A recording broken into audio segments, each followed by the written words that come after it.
Hi friends, welcome to Zeenath's world. இன்றைக்கி நம்ம சேனலில் சூப்பரான டேஸ்டான காரசாரமான சுண்டின மீன் குழம்பு தான் நம்ம பார்க்க போகிறோம். இப்போ எப்படி பண்ணுறதுன்னு பார்க்கலாம். இப்போ நான் இங்கே பேனில் ஒரு 3 ஸ்பூன் எண்ணெய் விட்டுக்கிறேன். எண்ணெய் நல்லா காஞ்ச உடனே அடுப்பை சிம்மில் வச்சுக்கோங்க.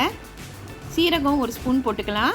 இப்போ அது நல்லா பொரிஞ்ச உடனே மிளகாய்த்தூள் நம்ம 2 ஸ்பூன் போட்டுக்கலாம். சிம்மிலேயே வச்சுக்கோங்க நம்ம மசாலா எல்லாம் போடுற வரைக்கும்.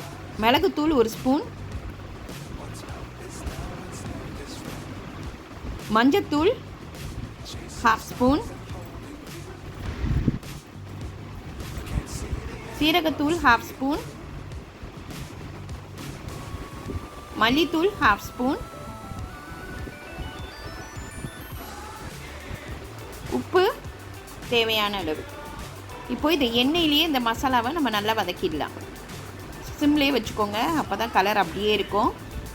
இப்போ நம்ம ரொம்ப குழம்பா வைக்காமல் சுண்டு நம்ம செமி கிரேவியாக தான் வைக்க போகிறோம். அதுதான் சூப்பர் டேஸ்ட்டாக இருக்கும். இப்போ நான் ஒரு வெங்காயத்தை மிக்சியில் பல்ஸ் மோடில் போட்டிருக்கேன் பாருங்கள். இந்த மாதிரி இடித்து வச்சுக்கோங்க. இப்போ அதையும் இதில் போட்டுற போகிறோம். இப்போ நல்லா எண்ணெய் படற வரைக்கும் இதை நல்லா வெங்காய வாசனை பச்சை வாசனை போகிற வரைக்கும் நல்லா வதக்கிடலாம். இப்போ நான் ஒரு சின்ன சைஸ் புளியை நல்லா திக்காக கரைச்சிட்டு இதில் ஊற்றிக்கிறேன்.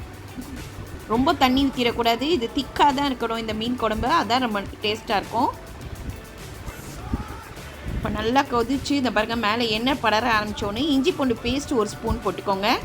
இப்போ அதோட பச்சை வாசனை போகிற வரைக்கும் நம்ம இதை நல்லா வதக்கிடலாம். இது நல்லா திக்காக இருக்கணும், அப்போ தான் இந்த மீன் குழம்பு நல்லா டேஸ்ட்டாக இருக்கும். தண்ணி மட்டும் ஊற்றிடாதீங்க ரொம்ப.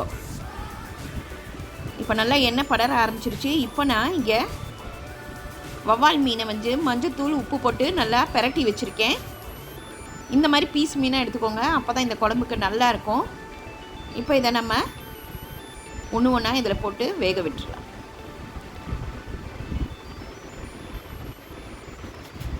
இதை ரொம்ப கிண்டிடக்கூடாது, அப்படியே வச்சு நம்ம ஒரு 5 நிமிஷம் மூடி போட்டு இதை வேக வச்சிடலாம். திரும்ப ஒரு 5 நிமிஷம் கழித்து இதை திருப்பி போட்டு ஒரு 5 நிமிஷம் வேக விட்டு எடுத்துடலாம். இதை கிண்டிடாமல் மீன் உடையாமல் நம்ம மெதுவாக தான் பண்ணணும். ஆனால் 10 நிமிஷத்தில் இந்த சுண்டிட மீன் குழம்பை நம்ம பண்ணிடலாம். இங்கே பாருங்கள், சூப்பராக எல்லாம் வெந்துருச்சு. நல்லா எண்ணெய் படருது பாருங்கள். இது நம்ம ரொம்ப குழம்பு ஊற்றாமல் லேசாக ஊற்றினாவே சூப்பர் டேஸ்ட்டாக இருக்கும். ஃபைனலாக நம்ம கொத்தமல்லி கருவேப்பிலையை இதில் தூவி விட்டுடலாம். சூடான சாதத்துக்கு, சப்பாத்திக்கு, இட்லி, இடியாப்பத்துக்கெல்லாம் இந்த குழம்பு ரொம்ப டேஸ்ட்டாக இருக்கும். ரொம்ப ஈஸி.